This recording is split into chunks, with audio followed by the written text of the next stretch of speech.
नमस्कार मित्रों, इल्विन क्लासेस के YouTube प्लेटफॉर्म पे आपका बहुत बहुत स्वागत है। मेरा नाम विवेक है। आज सामाजिक सरोकार से जुड़े हुए मुद्दों की एक कक्षा के साथ उपस्थित हैं। आप लोग बाजार जाते हैं, अभी हाल ही 15-20 दिनों से महीने भर में आप देख रहे हैं कि जो प्याज के भाव हैं वो दिनोत्तर बढ़ते जा रहे हैं। इसके पीछे क्या कारण है? सरकार के द्वारा प्याज की कीमतों को कम करने के क्या क्या उपाय किए गए हैं? जमीनी हकीकत क्या है? कितने दिनों तक प्याज के भाव बढ़ते रहेंगे? कब उसमें स्थिरता आएगी या स्थिरता नहीं आएगी? इन तमाम पहलुओं पर आइए आज हम बात करेंगे। आज का हमारा टॉपिक है, क्यों बढ़ रही है आखिर प्याज की कीमत? चर्चा के बिंदु क्या होंगे? हालिया खबर क्या है, क्या खबर है, उसके बारे में बात करेंगे।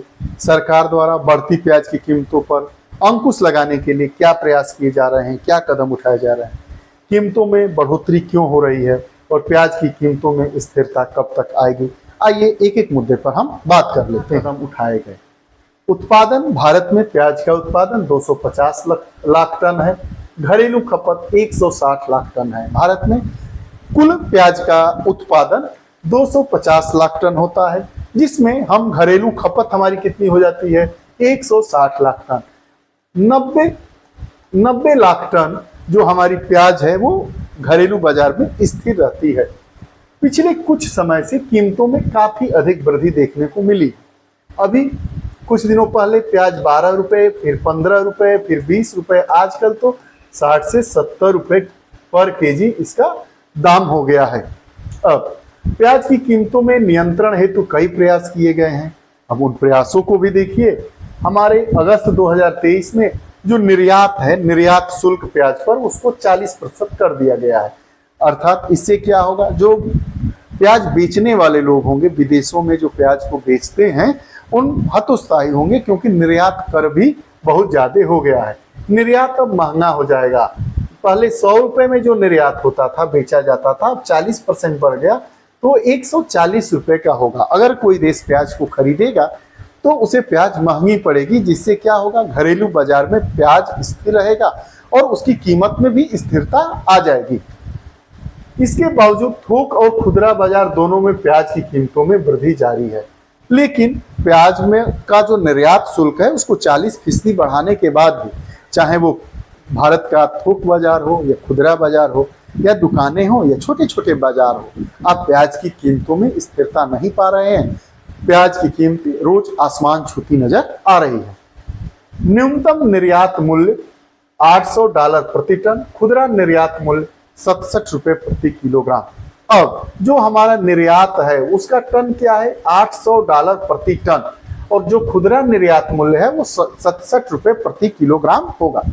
बांग्लादेश को होने वाला निर्यात भी पूरी तरह से समाप्त कर दिया गया। हम अपनी प्याज को बांग्लादेश भेजते थे, अब निर्यात पूरी तरीके से खत्म कर दिया गया है। अब जो हमारा प्याज है वो हमारे ही मार्केट में बिकेगा, जिससे कीमत में स्थिरता आने की संभावना है। अब प्रश्न यह उठता है कि जो प्याज की कीमतों में बढ़ोतरी हो क्यों रही है? आखिर इसके पीछे कौन से वो कारण है कि जो प्याज की कीमत है उसको स्थिर नहीं कर पा रहे हैं, स्टेबल नहीं कर पा रहे हैं? क्यों रोज प्याज की कीमतें बढ़ती जा रही है? जो लासलगांव नासिक में है, नासिक महाराष्ट्र है, प्याज का सबसे बड़ा बाजार है। भारत में प्याज का सबसे बड़ा बाजार नासिक का लासलगांव है। भारत में दाम का निर्धारण, प्याज के मूल्य का निर्धारण नासिक से ही होता है, और सबसे बड़ा भारत का प्याज का बाजार क्या है? लासलगांव है। यहाँ पर थोक कीमत क्या है? 3600 से 4800 रुपए प्रति कुंटल।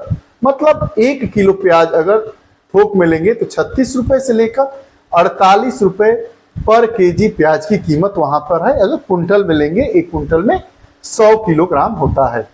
खुदरा बाजार में इसकी कीमत क्या है? 70 से 80 रुपए प्रति किलो, लगभग दोगुने के बराबर। लगभग अगर 36 रुपए आप लेते हैं और प्याज को 72 रुपए किलो बेचते हैं, तो आप दोगुने मुनाफे पर प्याज को बेच रहे हैं। अब इसका कारण क्या है? महाराष्ट्र में मानसून महीने में रबी फसल की कटाई, दिसंबर जनवरी में बुआई होती है।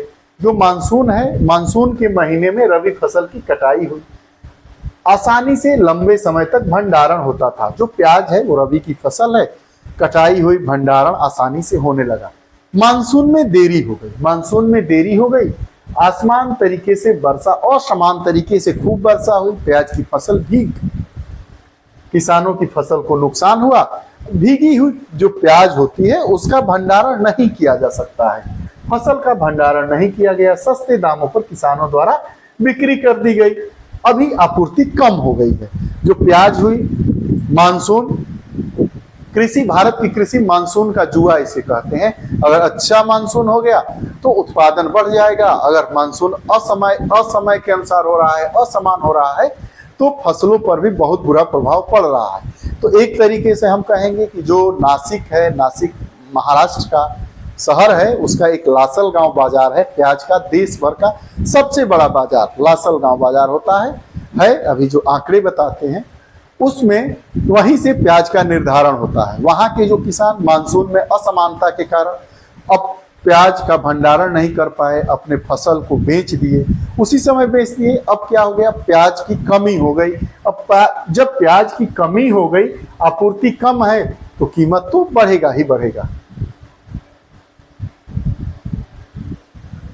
अब प्रश्न ये उठता है कि जो प्याज है उसकी कीमतों में स्थिरता कब आएगी।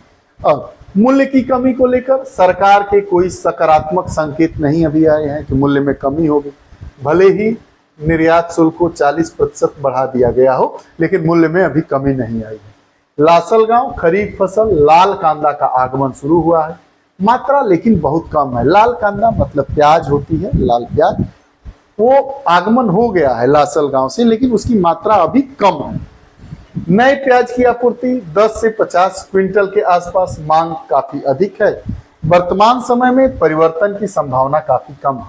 नवंबर के अंत, दिसंबर की शुरुआत में स्थिति में सुधार आएगी जब नई प्याज आएगी, जब खरीफ के फसल की प्याज आने लगेगी लासलगांव से, जितनी जरूरत है उतनी, तब धीरे धीरे एक महीने के अंदर जो प्याज की कीमतें हैं वो स्थिर होने की संभावना है। कारण जग जाहिर है, मानसून का असमान वितरण, कभी आना कभी जाना, समय पर नहीं रहना, इससे हमारे उत्पादन को काफी क्षति हुआ है। सरकार के द्वारा सकारात्मक प्रयास किए गए हैं, लेकिन जब समान ही नहीं है तो हम कैसे उसकी कीमत को स्थिर कर सकते हैं। ये रही बात।